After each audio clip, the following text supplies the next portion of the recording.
Olá, eu sou o professor Charles Assunção e nesse vídeo nós falaremos sobre recuperação de condensado. Esse assunto é bastante importante porque quando falamos em sistema de geração e distribuição de vapor, nós temos que ter em mente que parte do vapor produzido ele vai se condensar ao longo do sistema de distribuição. Por melhor que ele seja especificado, projetado, isolamento térmico perfeito, o condensado ele vai ser gerado em algum ponto, seja ao longo da distribuição ou seja nos próprios equipamentos consumidores do vapor. Então, a gente pensar na recuperação desse fluido é muito importante e o objetivo desse vídeo é falar exatamente sobre isso. Então, quando a gente fala de recuperação de condensado, a gente tem que resgatar o conceito do que é esse condensado, de onde que ele vem, qual o seu valor. Então o condensado nada mais é do que a água tratada, aquecida e evaporada lá na caldeira, que foi condensada ao longo do sistema de distribuição, ou seja, ela carrega consigo um custo muito elevado, tanto em termos de energia quanto em termos de tratamento. Por isso, então, ela não deve ser descartada ou negligenciada. Então ela é água tratada com temperatura elevada e também ela é a descarga da própria planta, dos equipamentos e do purgador ou purgadores que existem ao longo do sistema. Então ele é um fluido que não pode ser considerado como um resíduo ou um subproduto. Ele é o próprio produto do sistema de geração de vapor. E que aplicações a gente pode ter nesse condensado que foi recuperado? A primeira delas é a própria reutilização no tanque de alimentação da caldeira. Essa aplicação ela é bastante interessante, porque como eu disse, o vapor ele tem o condensado ele tem as mesmas características químicas do próprio vapor. Então aquele tratamento que foi feito inicialmente para gerar na água, para gerar o vapor no interior da caldeira, aquelas propriedades o condensado ainda possui. Então se a gente reutiliza essa água na alimentação da caldeira, nós vamos tender a economizar no tratamento de água. E esse tratamento, a gente vai falar um pouquinho mais a respeito nos vídeos futuros, ele é bastante custoso.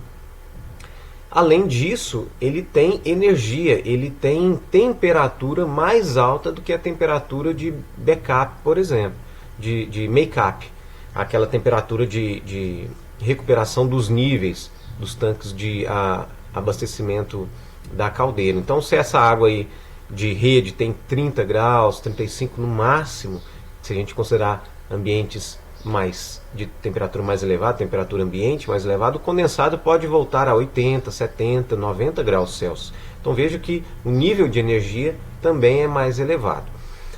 Outra aplicação poderia ser água quente para o processo. Então pode ser que a gente tenha um processo que requeira uma água quente de uso direto, mas tem que lembrar que essa água ela não tem características semelhantes, as mesmas características de uma água potável.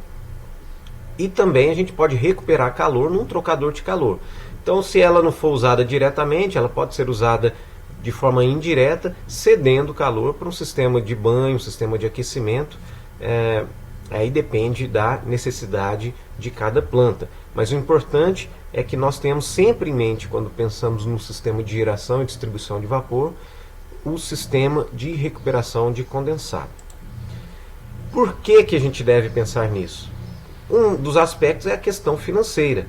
Como eu já disse, a água foi tratada, nós gastamos dinheiro, essa água que evaporou não chegou no consumidor, então ela não cumpriu totalmente o seu papel, ocorreu ali uma ineficiência em termos da geração, foi gerada uma quantidade de vapor, mas nem toda essa quantidade chegou ao seu objetivo final, mas é possível a gente recuperar parte do custo gasto na geração desse vapor se a gente recupera esse condensado.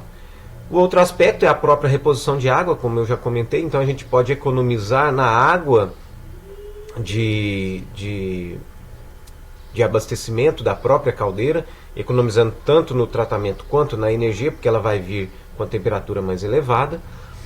A gente pode ter restrições de efluente, porque se esse condensado não é recuperado e ele é descartado diretamente num sistema de esgoto, ele não pode ser direcionado para a natureza ou devolvido para uma concessionária de água e esgoto, por exemplo, da localidade. Porque essa água ela tem propriedades muito diferentes daquela água que foi captada.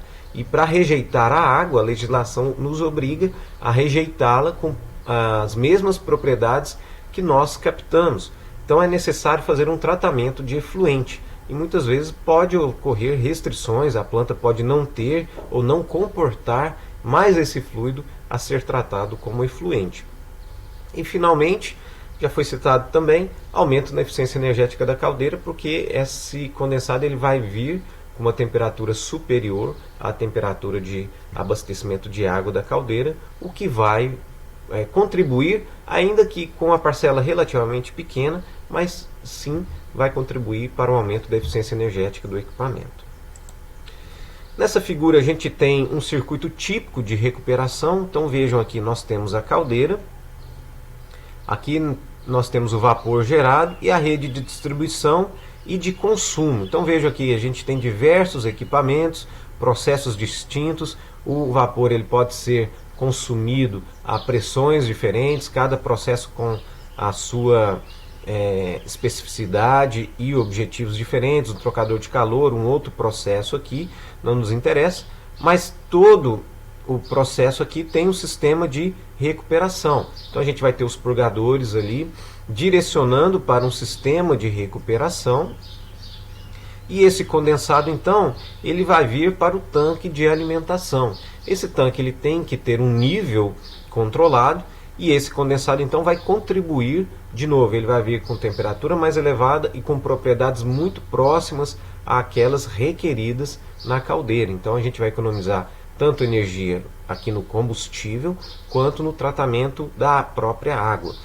E é óbvio, né, que o sistema ele tem perdas, então a gente vai ter uma água de reposição, mas a gente reduz significativamente essa água de reposição, recuperando esse condensado do sistema. E aí do tanque de alimentação, aí aqui vai ter o sistema de tratamento, não está representado aqui, e a água de alimentação voltando para a caldeira. Então o sistema de recuperação é mais ou menos isso. Pode ser que, dependendo do tamanho da rede, a própria pressão não seja suficiente para direcionar o fluido, então pode ser que sejam necessárias algumas bombas de condensado, mas são bombas relativamente pequenas que não precisam elevar muito a pressão, porque esse tanque aqui ele não está pressurizado, porque ele tem que receber essa água de reposição ou a pressão dele é muito baixa. Então essas bombas não vão ter uma altura manométrica muito elevada e nem uma vazão muito grande se comparado ao sistema todo. Então são bombas de pequeno porte, com custo tanto de implantação quanto de operação baixo, que com certeza se paga com a economia num circuito de recuperação.